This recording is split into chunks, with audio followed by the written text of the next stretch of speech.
Hello বন্ধুরা, কেমন আছো সবাই? আশা করি সবাই ভালো আছো। আমার আজকের রেসিপি ভেটকি মাছের চিলি ফিশ। এই চিলি ফিশটা আমি ঘরে যেভাবে তৈরি করি সেটাই আজকে শেয়ার করেছি। আশা করি সবার ভালো লাগবে।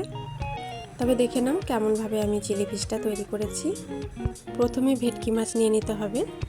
বাজার থেকে নিজের পছন্দ মতন শেপ করে কাটিয়ে এনেছি আর বাটিতে পরিষ্কার করে ধুয়ে এবার এটা মাখিয়ে নেব। 1 চামচ দিলাম আদা রসুন বাটা, হাফ চামচ ভিনেগার, হাফ চামচ চিলি সস, 1 চামচ হচ্ছে টমেটো সস, একটা ডিম, হাফ চামচ নুন দিলাম, 2 টেবিল চামচ দিচ্ছি কর্নফ্লাওয়ার। মোট আমি এখানে 5-6 চামচ কর্নফ্লাওয়ার দেব। এবার খুব ভালো করে মেখে নিচ্ছি। অল্প অল্প করে আগে দিয়েছি, পরেও আমি 2-3 চামচ আরও কর্নফ্লাওয়ার অ্যাড করব। খুব ভালো করে এবার মাখিয়ে নিচ্ছি। মাছের সাইজগুলো বড় মনে হলে একটু ছোট করে কেটে নেওয়া যাবে। আমি ভিনেগার দিয়ে মাছটা মাখিয়েছি। এখানে লেবুর রস দেওয়া যাবে। লেবুর রস দিলে হাফ লেবুর রস এখানে দিয়ে দিতে হবে। মাছটা ভালো করে মাখানো হয়ে গেছে, এবার রেখে দিলাম সাইডে। 4টে পেঁয়াজ কুচি নিয়েছি, 10-12টা রসুন কুচি, একটা ক্যাপসিকাম আর 1.5 ইঞ্চি সাইজের একটা আদা কুচি নিয়েছি, কুচিয়ে নিয়েছি। মাছটা আধা ঘন্টা রেস্টে রাখার পরে আমি এবার ভেজে নিচ্ছি। কড়াইতে সাদা তেল গরম করে তারপর আমি মাছটা এরকম অল্প অল্প করে দিয়ে নিচ্ছি। তো এক ব্যাচ আমি এভাবে ভেজে নেব। মাছটা মাখানোর সময় চাইলে এখানে হলুদ ব্যবহার করা যাবে। আমি আর হলুদ দিইনি, হলুদ দিলে রঙটা দেখতে ভালো লাগবে। মাছগুলো ভাজা হয়ে গেছে, এবার আমি তুলে নিয়েছি।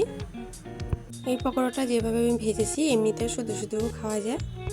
এবার ওই কড়াইয়ের মধ্যেই আমি দিয়ে দিলাম রসুন। আমি সবগুলোই দেবো একসাথেই। প্রথমে আমি রসুন দিয়ে দিয়েছি, তারপর আমি একে একে সব মশলাগুলো দিয়ে দেব। একে একে সব মশলাগুলো আমি দিয়ে দিচ্ছি। আদা কুচি, পেঁয়াজ কুচি আর রসুন কুচি। এবার একটু নাড়াচাড়া করে ভেজে নেব। একটু পেঁয়াজটা নরম হয়ে এলে এর মধ্যে দিয়ে দেব ক্যাপসিকাম আর টমেটো কুচি। আবারও ভাজবো। দিচ্ছি হাফ চামচ নুন আর হাফ চামচ হলুদ। লঙ্কার গুঁড়ো দিলাম হাফ চামচ। একটু ভাজা হয়ে এলে দিয়ে দিলাম চিনি, হাফ চামচের থেকে একটু কম দিয়েছি। দিচ্ছি সয়া সস হাফ চামচ, চিলি সস হাফ চামচ আর টমেটো সস দিলাম 2 চামচ। আমি এই রান্নায় কাঁচা লঙ্কা ব্যবহার করব না, চাইলে অবশ্যই ব্যবহার করা যাবে।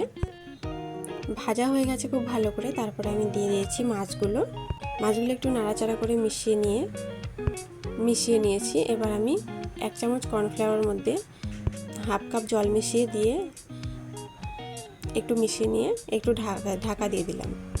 তো 10 মিনিট পর আমি ঢাকাটা খুলে নিয়েছি। আমার রান্নাটা একদম কমপ্লিট। এবার আমি এটা পরিবেশন করে নেব। একটা অন্য বাটিতে বেড়ে নিচ্ছি।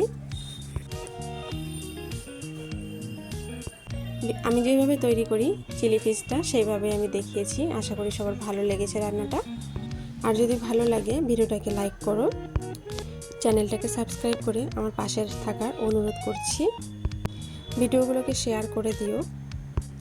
কোনো ধরনের রান্না যদি দেখতে চাও তাহলে অবশ্যই কমেন্ট করে জানাবে। আজকের মতন ভিডিওটা এখানেই শেষ করছি। আবারও চলে আসবো অন্য কোনো ভিডিও নিয়ে।